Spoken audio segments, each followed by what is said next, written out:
Nigeria's President Bola Ahmed Tinubu is urging governors across Nigeria to ramp up grassroots engagements for what he called progressive change. The call was made during the APC Governors Forum meeting in Abuja earlier this week, and it wasn't just political talk, it was clear directive. Tinubu emphasized that true development starts from the bottom up, not from the top down. And he also mentioned that it's very imperative that this would help grow healthy, especially for all, in a metaphorical way in which he made these statements. The president is concerned that while Nigeria might be seeing macroeconomic stabilisation, rural communities remain largely untouched by the progress. So what does grassroots engagement mean in this context? Is it about more than road repairs and occasional food palliatives, or about empowering local councils, prioritizing primary health care, education, agriculture, and ensuring these are not just announcements but real interventions? Join us this morning for this very important discussion is the president of Kosofe Chamber of Commerce and Industry, Lagos, Mr. Joe Femi-Danguro. A warm welcome to you, sir. Thank you so much for joining us on Breakfast Central this morning.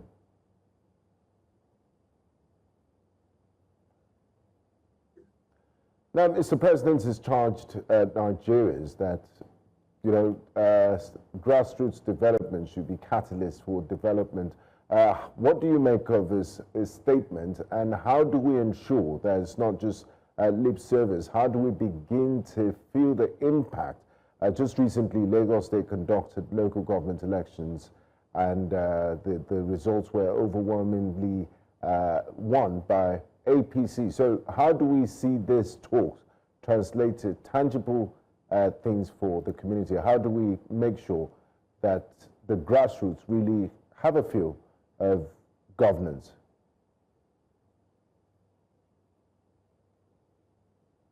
Yeah, basically, I think this is a call that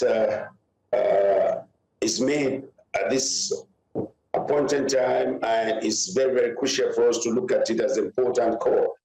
If you see that most places around the developed world, take a look at UK, take a look at New York, people know their mayor. You see the mayor of London, the mayor of New York, and people hardly even talk about their governors, and not to talk of their president, you see. But the point is that we've always been looking at Abuja, the president, and even forgetting the fact that we have the local government chairman, we have the councillors of the ward. Those people have the responsibility to carry out. But here, we just think it's only when the election is coming, you see all these people coming out and making noises here and there. So now we have to begin to see the grassroots political and socio-economic development. It's very critical that the development cannot just be from the national level. It has to be at the grassroots level. After all, when you look at it, what you are talking about is state. A state is made up of the local government. The local government as a whole is made up of the wards. So the development should start from there, because that is where the votes are being made. So if you are now beginning to look at it, that even the grants, the money being given to the people, it has to be from the local government. Unless we begin to develop the local government, unless we begin to have this autonomy, we've been talking about this for a long time. And if the president says, listen, I'm giving you so much money and the people are hungry, why can't we now look at it and say, no, on the councillor, and begin to do something? It is time to have the cooperative society at the local level. After all, then, how many banks do we even have? So we are not hearing about bonds. You see, if the cooperative society are being encouraged and are being monitored properly and are being supported, you will see that the true financial inclusion will begin from the local level. And then it will be better off for the people at the local level. So let's begin to look at that critically, and let's begin to work at the grassroots and engage the people meaningfully, economically, because most of the people at the grassroots level don't have the feel of the benefits that we hear in the news or we talk generally. All right, oftentimes we hear of grassroots politics, and aside from grassroots politics, Many of the governors are also there to ensure that they support some of the politicians who are looking forward to become local government chairmen. But there's also a little instance where many have called for the fact that the local government chairmen should be able to, play their role due to the autonomy that has been given to them, so that the governance will trickle down to every street, not forgetting every nooks and crannies and the likes. But this, at the moment, doesn't look or seem to be so.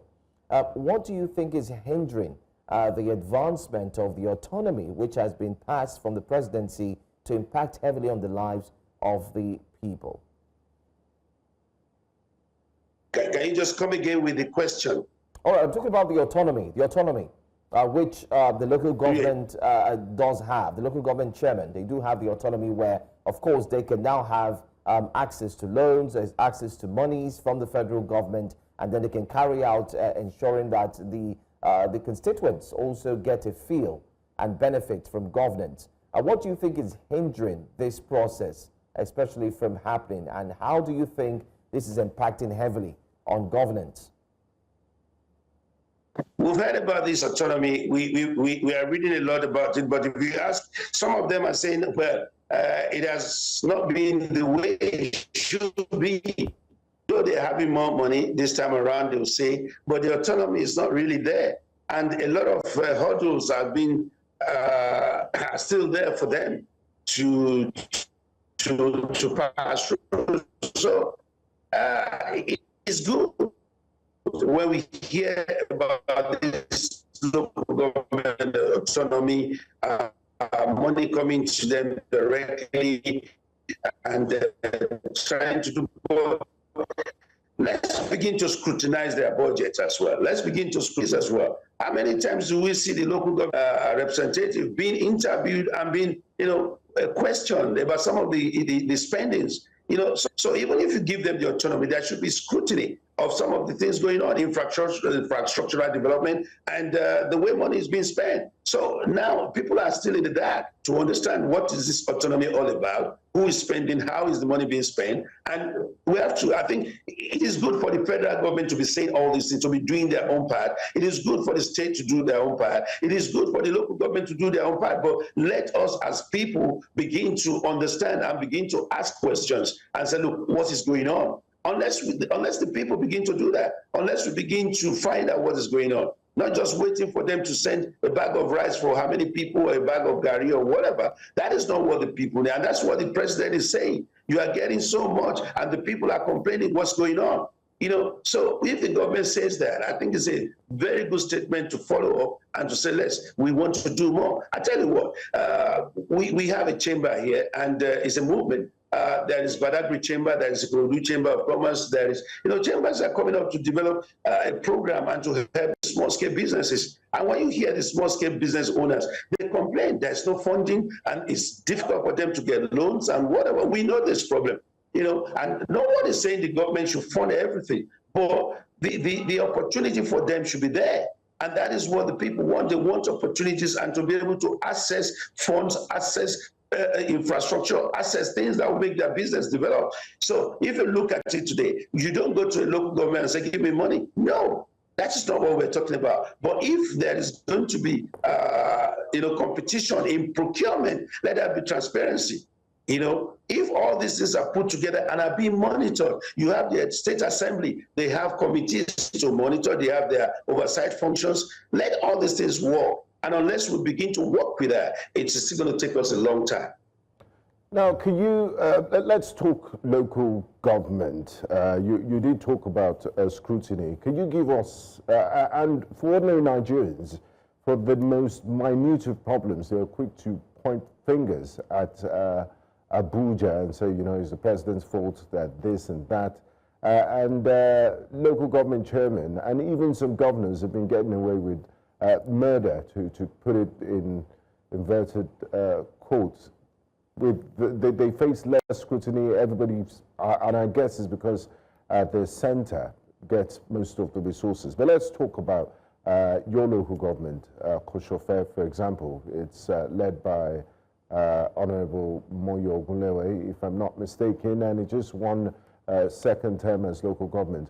Can you give us practical steps of how a local government runs and what are their responsibilities, so people don't mix or conflate what should be under the purview of a local government to the state government and also the presidency? A typical well-run local government, can you give us a picture of it?